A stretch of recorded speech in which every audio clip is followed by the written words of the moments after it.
tapasimme Seinäjoella. 5.7.2009.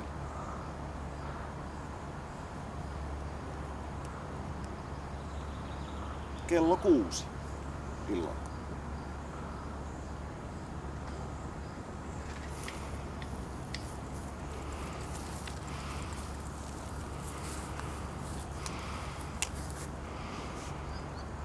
Olemme päättäneet etsiä Eki.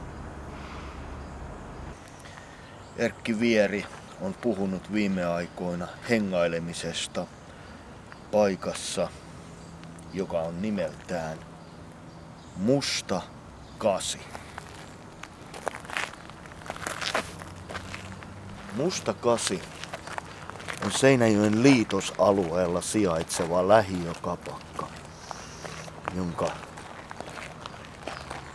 kantaistujat eivät varmasti pitäisi siitä, jos sinne ilmestyisi kaksi omituista hippiä kameran kanssa etsimään Erkki Vieriä. Joudumme siis ehkä tekemään jonkinlaista sotasuunnitelmaa siitä, kuinka tarkastamme vai tarkastammeko Musta Kasi pupin. Tuosta mustasta kasista.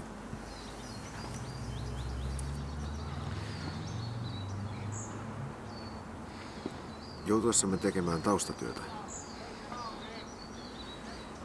legendojen selvittämiseksi. Meidän täytyy mennä syvemmälle paikkoihin, joihin te joko pääsette tai ette pääse. Ekiä etsiessään voi itse eksyä. Olen jossain Seinäjoen keskustan ulkopuolella. Edessäni on ryteikkö, jonka kaltaista en ole nähnyt edes kauhuelokuvissa. Puun oksat tarttuvat hiuksiini.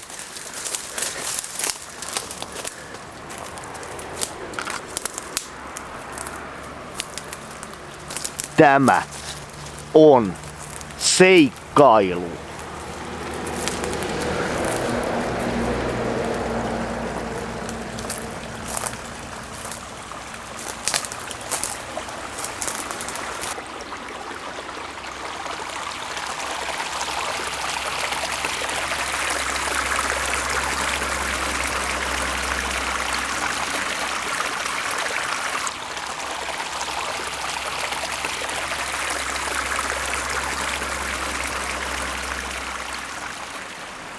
Joki. Virtaava vesi. Joo. Suuka. Ehkä Eki oli täällä.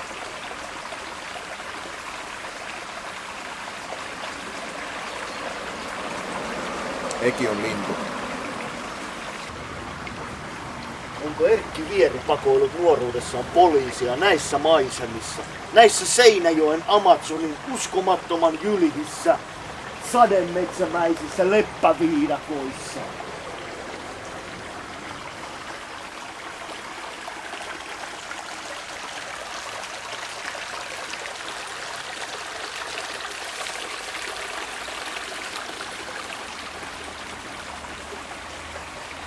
Paikat kätkevät sisäänsä historiaa.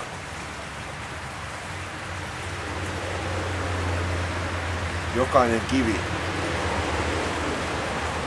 on nähnyt paljon.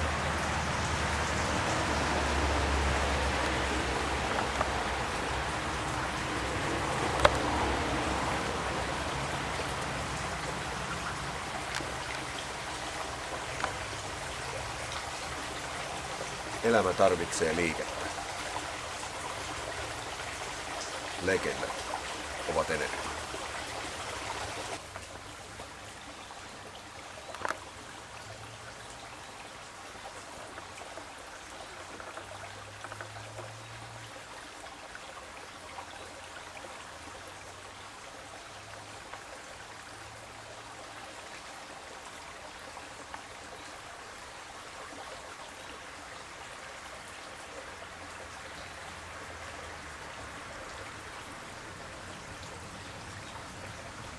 No niin. Aika lailla selvä. Että joessa virtaava vesi, niin symbolista kuin se onkin, on tähän aikaan vuodesta vähäistä.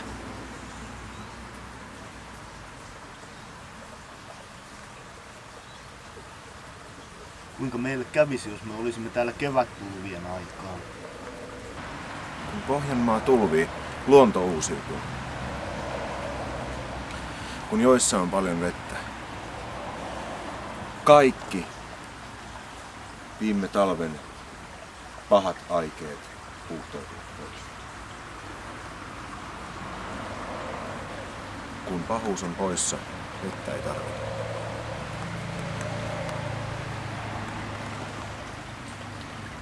Luonto vaikuttaa puhtaalta. Mutta silti täällä on merkkejä myös siitä, että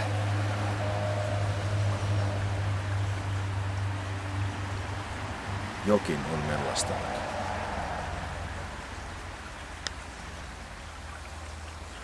Onko tämän kaiken lian tuonut tänne Vierinekin kaltaiset legendat?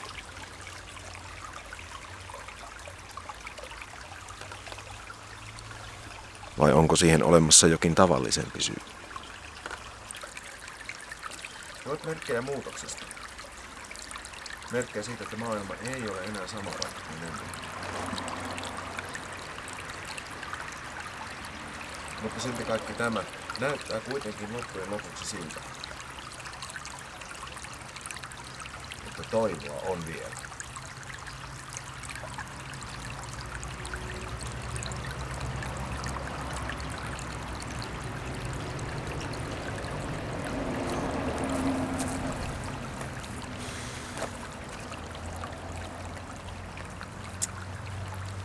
Täällä sitä sitten ollaan.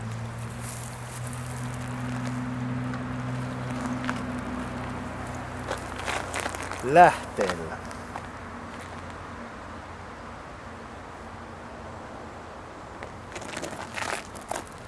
Onko lähde tarinalle lopulta tärkeä?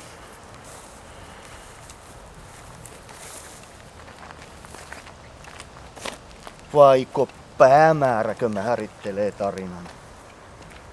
Määränpää, jos niin haluatte.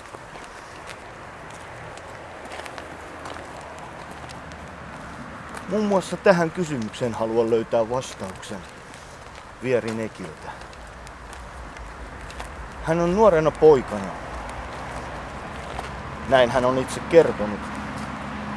Ollut töissä silloisessa Mallaskosken panimossa juoksupoikana. Onko sillä merkitystä siihen, että Vierineki vuosikymmeniä myöhemmin sai poliisilta sakot vaasalaisella rockfestivaalilla alasti esiintymisestä? Itse asiassa tarina kertoo, että Eeki oli tulossa suihkusta. Ja onko se vaikuttanut häneen?